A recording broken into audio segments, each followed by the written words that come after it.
We don't hear a lot about nurses anymore. And of course, back in the day, our guardian angels during COVID, governments went out of their way to talk about how wonderful they were for doing the work they do. And then it's kind of gotten forgotten about, except for the fact that whenever there is an issue, we hear about in Quebec anyway, the government looking to cut, and not having people on the ground, talking to middle managers and not to actual nurses. Well, our next guest was a nurse. Kathleen Boucher, was a registered nurse, and she has authored a book called Healing Canadian Healthcare, Ideas to Improve Nursing Enrolment and Retention. She's on the line. Kathleen, thanks so much for the time today. Hi, Aaron. How are you? I'm pretty good. Can you just give our listeners an idea, background-wise, how long have you been doing this? How did you get into the profession? I've been nursing since 1977. I still work full-time in an ICU. I spent quite a few years as a child correcting clubfoot, and I really liked the nurses that I worked with. So when I graduated from high school, I went into nursing. All right. So now you've been in that for 87. We're talking about roughly 40 years. I did the math right on that, right? That you've been 48. That's incredible. What led you to write this book, which implies, of course, and we know the healthcare system here, you hate to say it's broken, but it's called Healing Canadian Healthcare. Why did you feel it was important to write this? Well, it started with a conversation that I had with my colleagues, and they said that they were tired and that they didn't think they would last until retirement. And the healthcare system was short of nurses before COVID, and of course, with COVID, a lot of nurses took early retirement. And so I thought, well, the nursing schools and the government, provincially and federally, are trying their best to figure out a way to get the system fortified.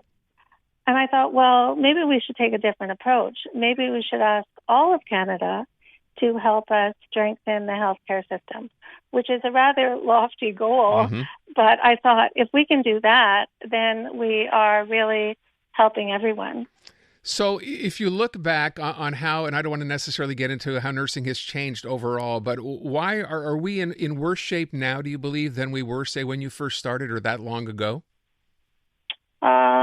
It goes up and down. I mean, my worst shift was when I was 23, and we only had 2 nurses for 32 patients. Everybody called in sick. So there are circumstances, even when I started, that we were short of nurses. But it seems, I think, from my analysis, the problem is that we're not getting the information to the kids, the young people that are choosing their career path. And if we can do that and help the public understand, first of all, we have a problem, and second of all, learn about nursing, then we elevate the profession so that we have more people thinking about going into nursing. And then if they know more about nursing, when they get into nursing, the attrition rate is reduced. So there's less of a dropout within the first year.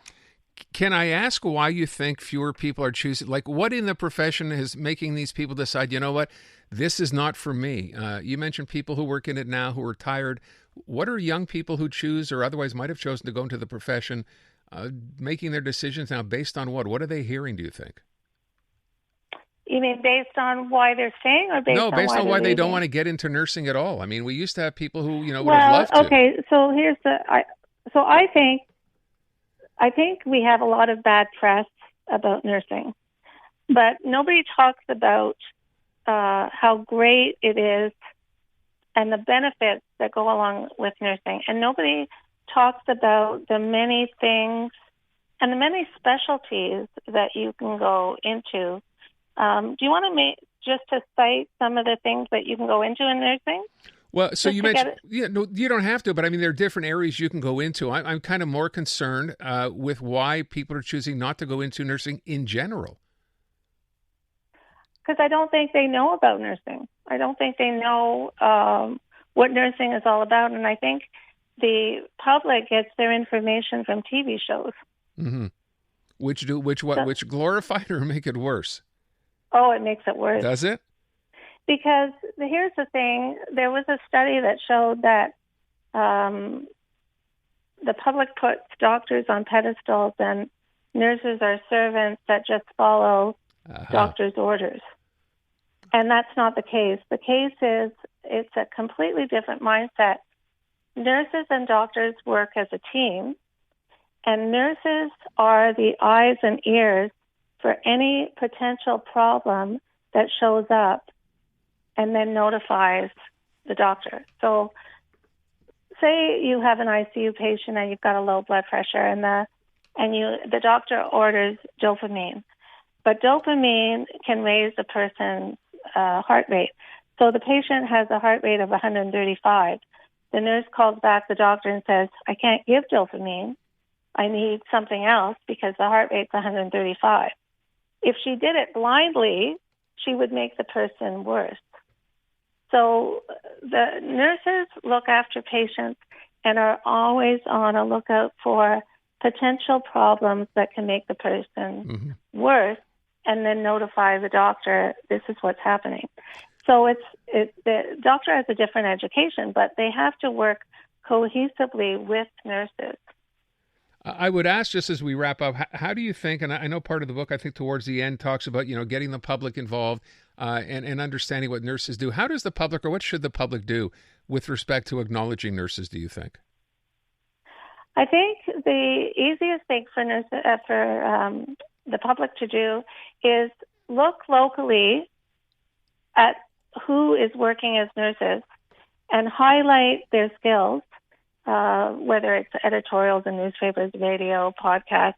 Have them come to high schools, talk about what they do, then have the students do research as to what nurses do.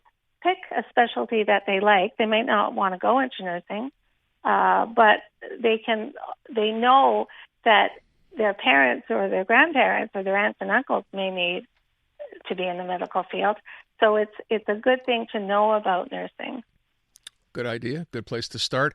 I will mention again, for people who want to see or read the book, it is called Healing Canadian Healthcare, Ideas to Improve Nursing Enrolment and Retention here in this country. You're up on Amazon, I believe, right? You can buy the book there? I'm on Amazon internationally, Barnes & Noble, and Chapters has it as an e-book. Kathleen, I thank you so much for the time. Very much appreciated. Wish you luck. My pleasure. Thank you. You bet. Introducing Bryan Adams Radio on iHeartRadio. Hosted by Bryan Adams himself. Join me for an insider look on a wild ride through 40 years of global rock and roll. Bryan Adams Radio. Now available on the free iHeartRadio app. Or ask your smart speaker to play Bryan Adams Radio on iHeartRadio. Who's ready to rock? Kids wanna rock.